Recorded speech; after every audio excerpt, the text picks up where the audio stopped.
This is the One Life Podcast, episode number 1 with Tim Rhode, brought to you by One Life Fully Lived, a nonprofit organization dedicated to helping you learn how to dream, plan, and live your best life. Let's begin today's show. Welcome to our very first show of the One Life Podcast. We got an amazing guest today, the founder of One Life Fully Lived, and a great friend and mentor of mine, Mr. Tim Rhode. What's going on, Tim? Hey, Matt. Thanks for having me on, man. This is going to be awesome. Love it.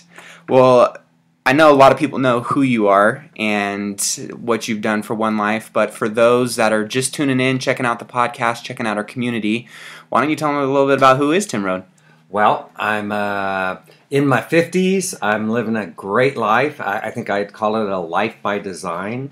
It's centered around basically 4 things: my family and friends, finances, being financially stable for the rest of my life, giving back through One Life Fully Lived, and a lot of getting the goods in the woods, living One Life Fully Lived. I love it. So everybody that knows Tim knows that he has one of the most kindred, playful spirits out there, and he just makes everybody happy to be around him. I want to give everybody a little bit more of let's rewind a little bit and give them a backdrop on why did you start One Life Fully Lived. I know this community has impacted so many people and is really gaining some great momentum, not only in the States actually, but around the world by linking up with World Merit and some of the other awesome charities and nonprofits that are out there. So what really led you into want to form this awesome community?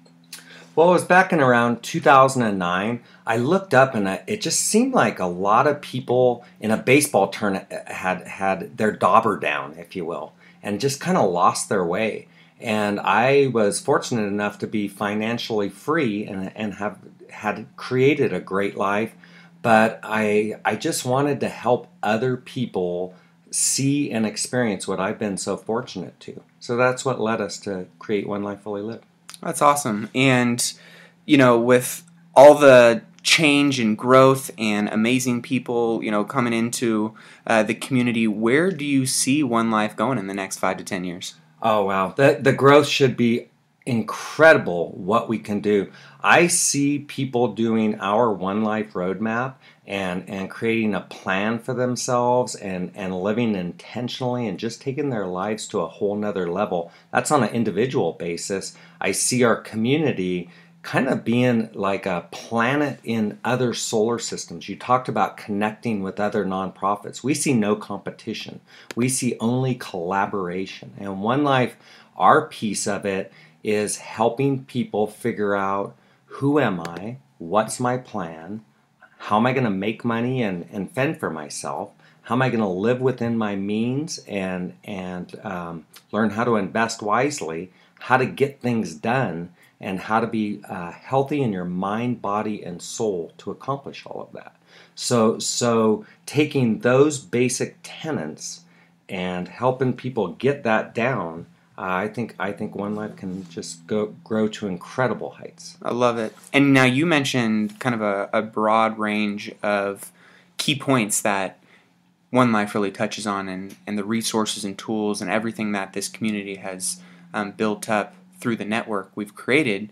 Now, what do you find being the most important pillar or foundational piece for people to really become conscious of taking that next step of leveling up in their journey? Right. I think every one of those, I named 6 different pillars, and I think every one of those is important in its own right. It's kind of like, where are you? If you think about it, all we're talking about here is mastery of your own life. Right. And a lot of people are unconscious, just kind of sleepwalking through life.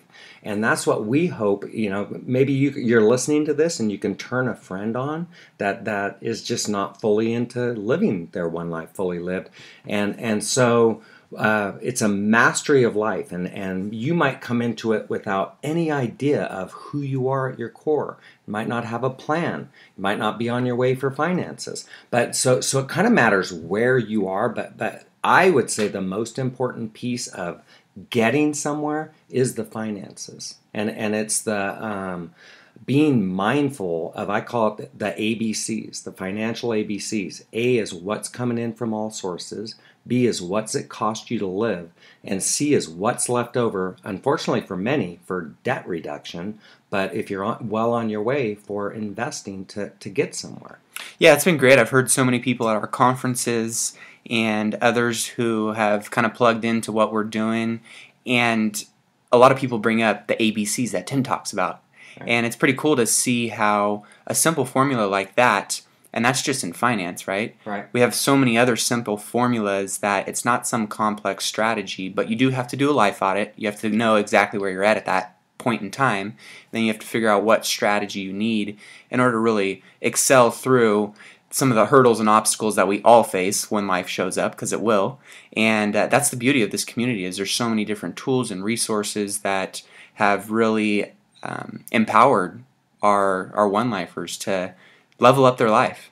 Right, and what's really cool, Matt, is we're all teachers and we're all followers. So I've recently become more aware spiritually and trying to find that piece. So there's people in the community who are teaching me that, including my wife, and I help lead others in other ways. So one of the cool things about our community is there's people on all levels of mastery on all the things of life, and we're all teachers and we're all followers. I love it.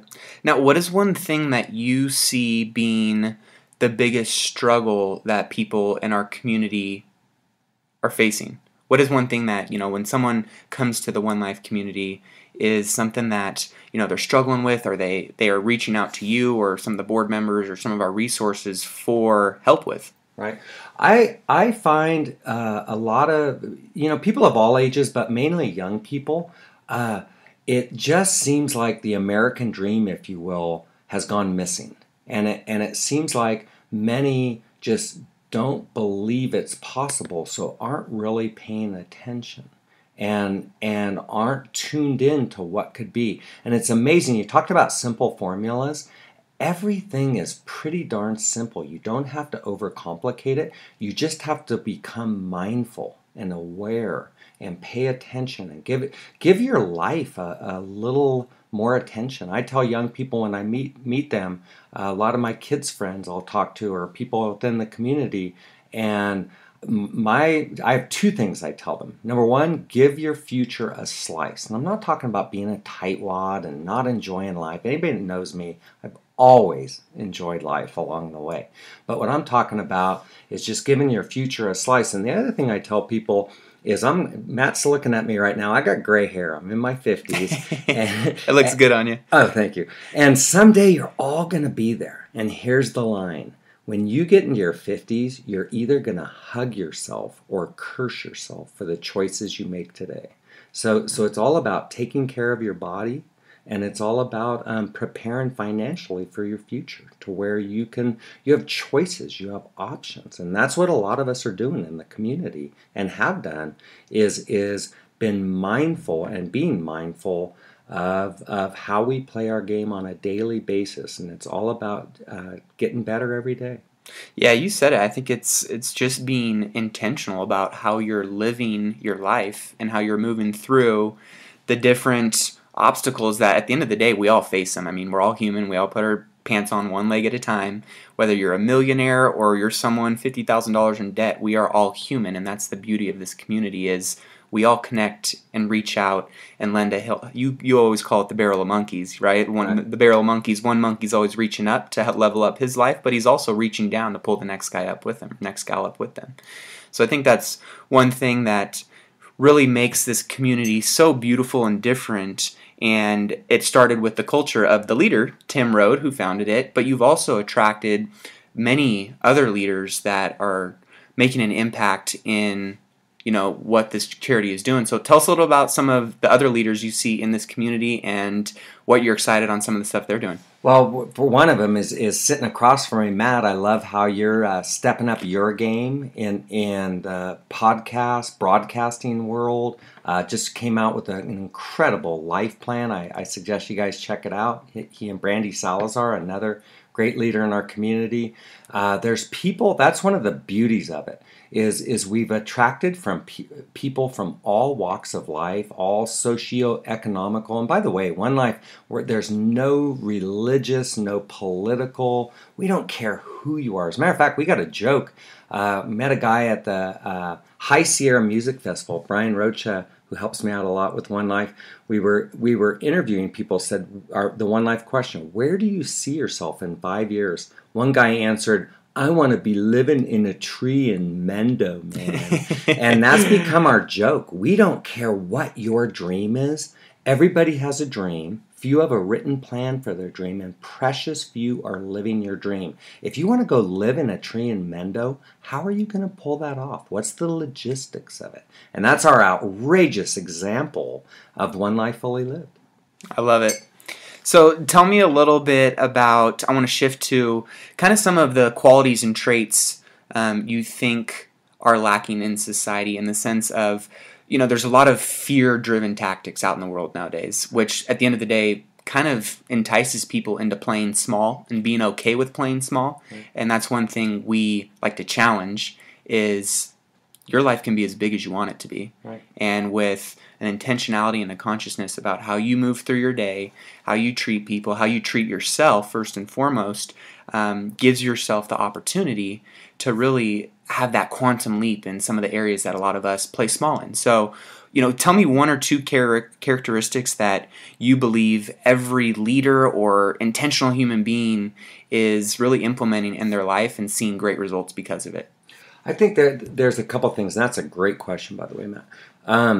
One is getting to know yourself, who you are at your core, and having the courage to take a good look at yourself. And Matt touched on earlier, we have a One Life audit of where am I? Do I know who I am at my core? Do I have a plan? How am I coming financially? All those pillars we talked about. We have an audit where you check yourself. Okay, so it's taken a good step back and really analyzing. Do you have a drug habit? Are you possibly overweight? Are you deeply in debt? What's that 800-pound gorilla sitting on your back that you need to get off?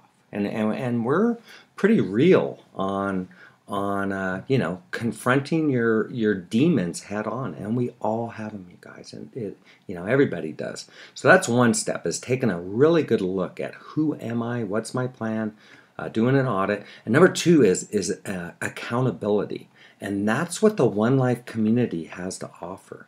We suggest you get a mastermind partner, somebody who will call you on your stuff and make sure you as Matt said before, don't play small. Make sure you're doing the things you need to do to make your life special. And then the community itself is a group of accountability where we cheer each other on. And one of the things if you pay attention to the media, there's all this, the gravity of the world is trying to push you down and have you live small. We want you to blossom and be your full, true self. And that's what we're a community centered around. Love that. I think two of those points that you touched on, getting to know yourself, that can be kind of scary for some people. A lot of the times we kind of put on this mask to shield ourselves from really what's going on in life. Yeah.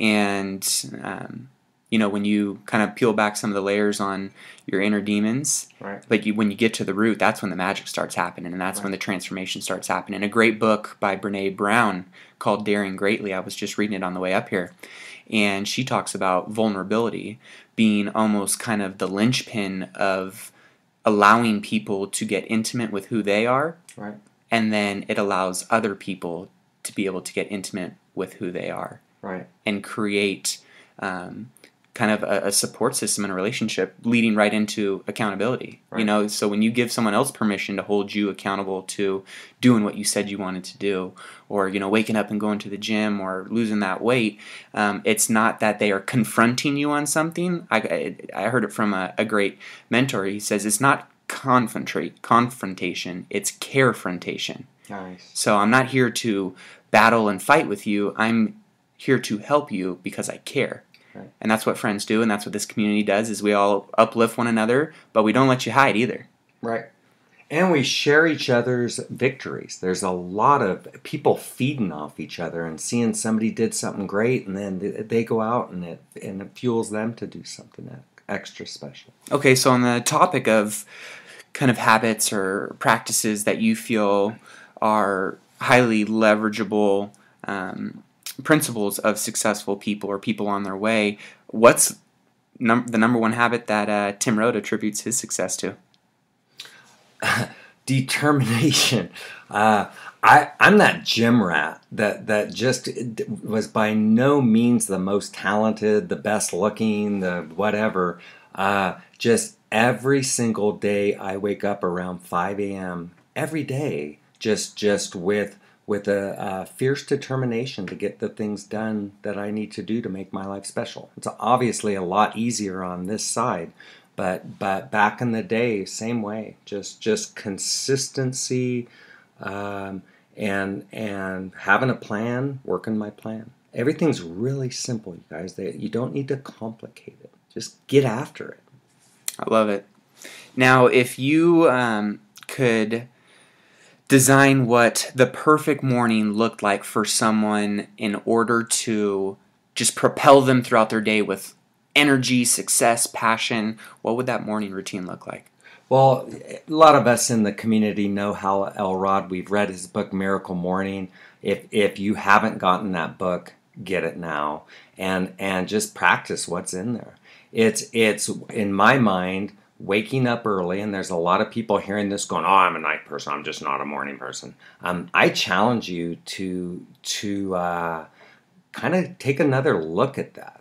There's just this thing about waking up early and having your time, especially for you busy people with kids.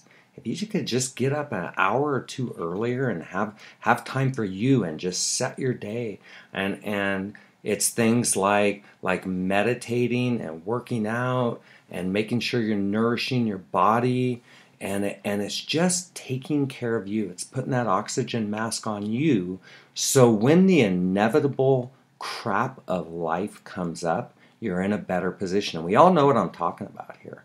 I'm not going to say everybody has the same amount of stuff, but there is no one in this world that is immune to the BS of life.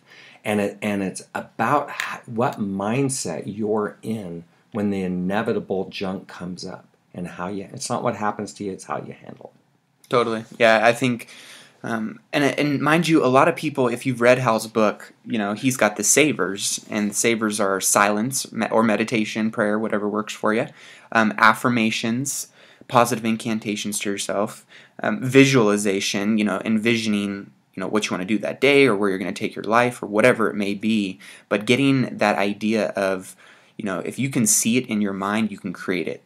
And then he moves into exercise, getting the blood flow going, staying healthy obviously is an important piece of all this, but he moves into reading and scribing as well.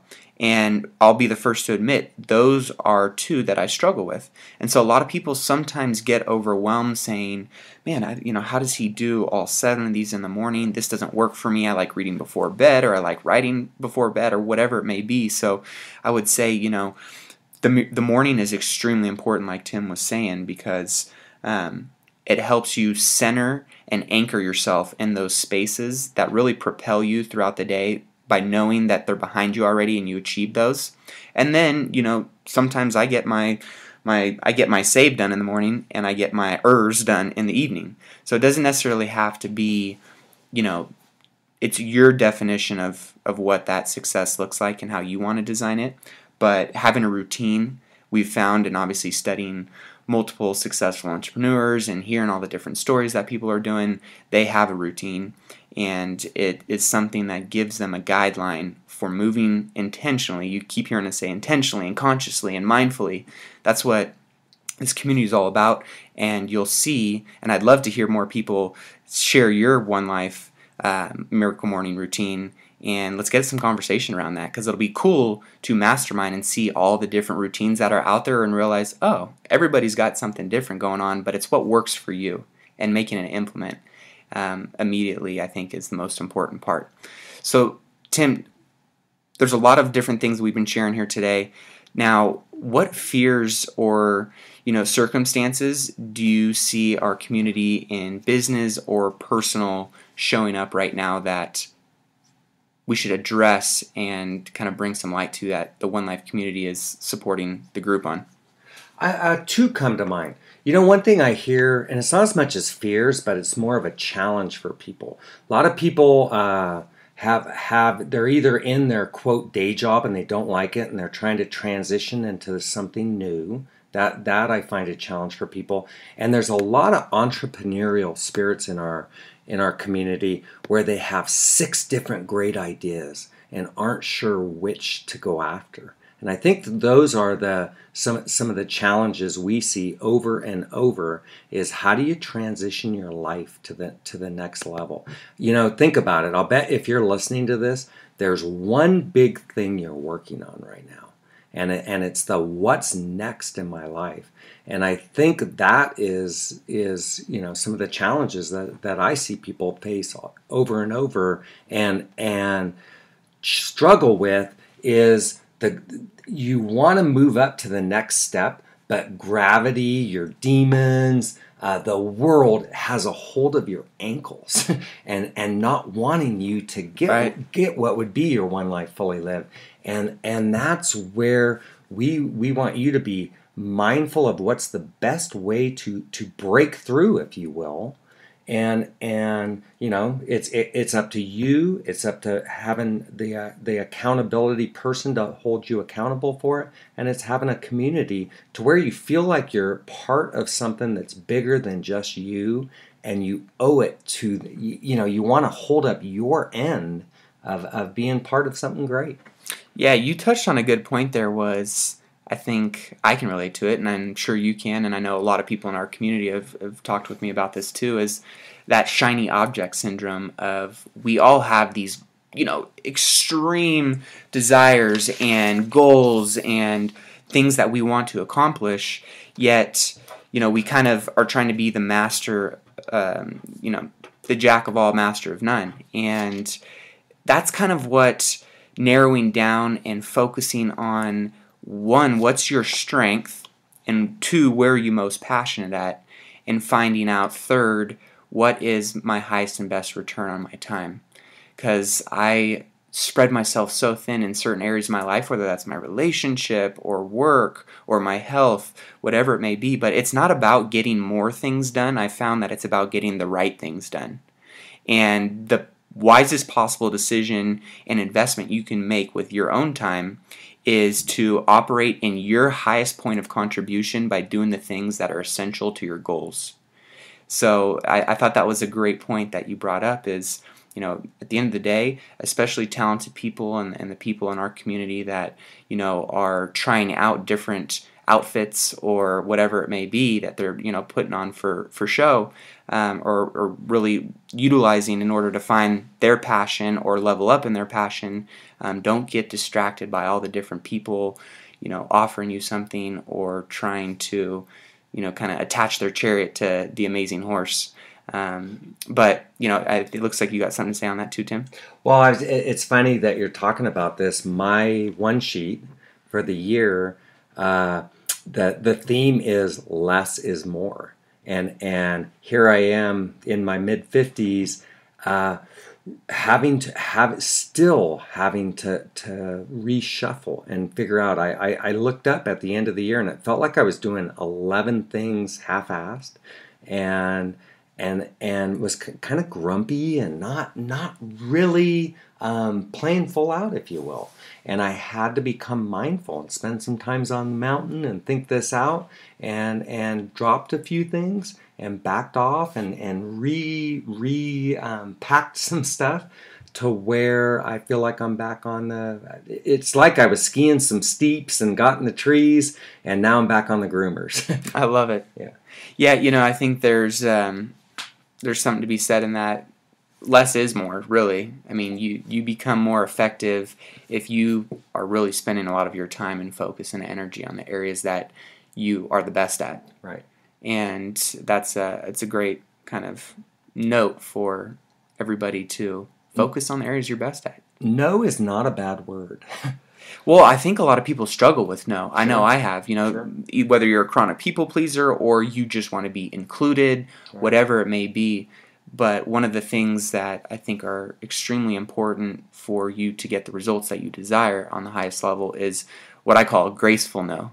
Is really removing yourself from the attachment to the relationship that you may be saying yes or no to, and really putting it through kind of a set of criteria or a framework, a guideline that helps you say, okay, let's remove this relationship. Tim asked me to do this, and I loved him. I want to do this, but my 3 top goals for the year are X, Y, and Z.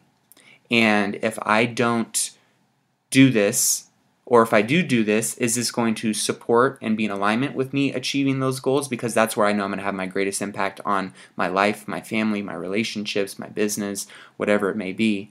Whereas if I say yes, what is that taking away from it? So removing yourself from the relationship, I think, is a great starting point to kind of distance yourself from the emotion that drives a lot of decisions we make.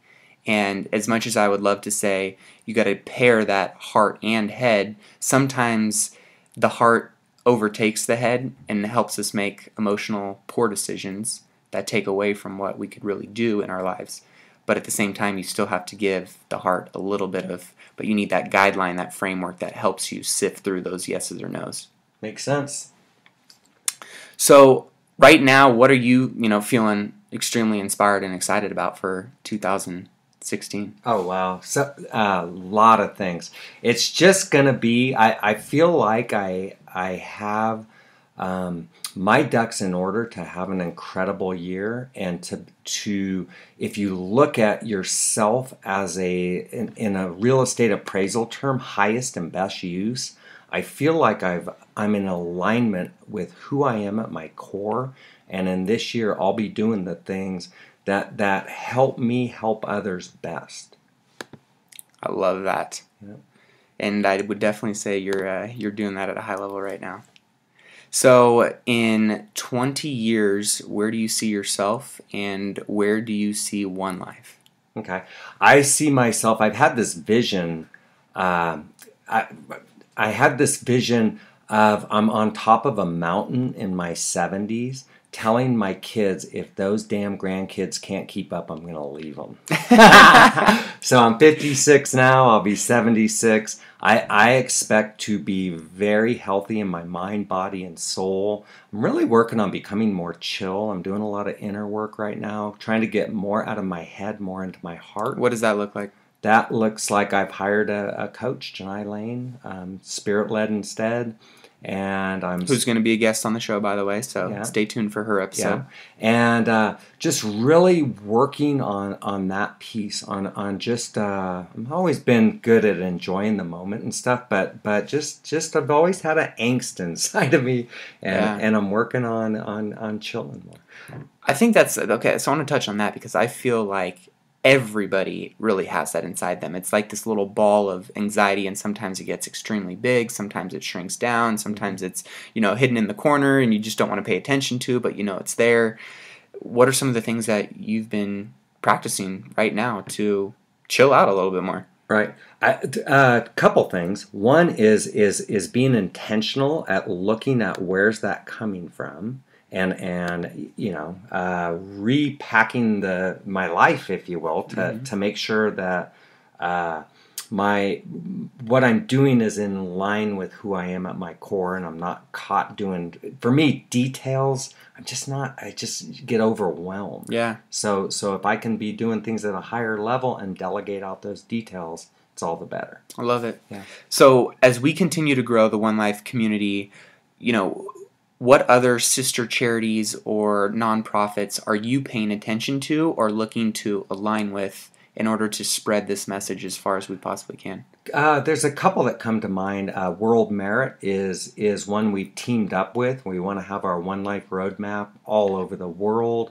That's going to be happening. And also John Vroman with the Front Row Foundation. John's going to be one of the headliners at our next conference. He does a great thing with living in the front row, kind of very similar to what we do. been getting a lot of help through GoBundance, which is not a nonprofit, but it's my friends David Osborne, Pat Hyben, Rock Thomas, Mark Gagey, Mike McCarthy, and I formed. And that's kind of helping lift others. It's people at a mastery helping people master their lives. And I think that's really helped. I love it. So as we head into what we like to call the lightning round, there's going to be a few questions in here that are short answers, few that are really one answer type questions. So I'm going to fire them at you. Are you ready? You know what, Maddie? Before we get to there, can I touch on one thing that I want to make sure we touched on? It's where are you going with all of this? You know, when you asked earlier about what One Life's about, I put a lot of stock in, quote, getting somewhere. And one of the things I have is a vision plan for my life at 90 years old. And I'm not going to really get into that, but I want to just use that as an example. So that's the long-term vision. And you have a 5-year plan that leads to where you're going down long-term. Do you have a 1-year plan that leads to that? What are you doing this month, this week, today? And it goes back to that mindfulness. You're going to be, hopefully, on this planet for a long time. Why not have a guide, a roadmap of where you're going with all of this? And I just challenge you guys to think about that. And hopefully, if you take one action when you get done with this call, go for a walk, climb a mountain, have a glass of wine, whatever it is that brings you into a state of mindfulness of really going inside of who you are at your core and where you're going, and then write out, where do I see myself 20 years from now? Where am I going with all of this? Yeah, you know, it's you can't get to the destination unless you have a map. Right. You know, I think a lot of people, they know where they want to go. Right. They just don't know how to get there. Right. And the way to do it is to design it, to plan it, to organize it. Yeah. Yeah. And it's like, write out, if you knew you couldn't fail and if money wasn't an option, what would it look like? And I wrote my dream in 1996. And I was living where I didn't want to live, doing what I didn't want to do, and I wrote a dream of, well, what would you be doing? What would it look like? And you guys, I am living exactly those 4 things I described at the front that I'm focused on most. That's what my dream was all about, is those 4 things at a high level, and it's all come true. And it can happen for you too. Please believe it. Words from the wise Tim Rhode. Hey guys, just want to drop you a quick note here. We have our upcoming conference in Pennsylvania, May 21st and 22nd. Space is limited though, so be sure to head over to onelifefullylived.org and register today. Can't wait to see you. All right, Timmy, we're going to jump into the lightning round, and there's a few questions sprinkled in here that might catch you off guard, but let's go, bro. All right, good. So, what is Tim Rhode's favorite snack? Favorite snack, dark chocolate. It's got to have the sea salt. I could have answered that one for you. What does your happy dance look like? Oh, it's fun.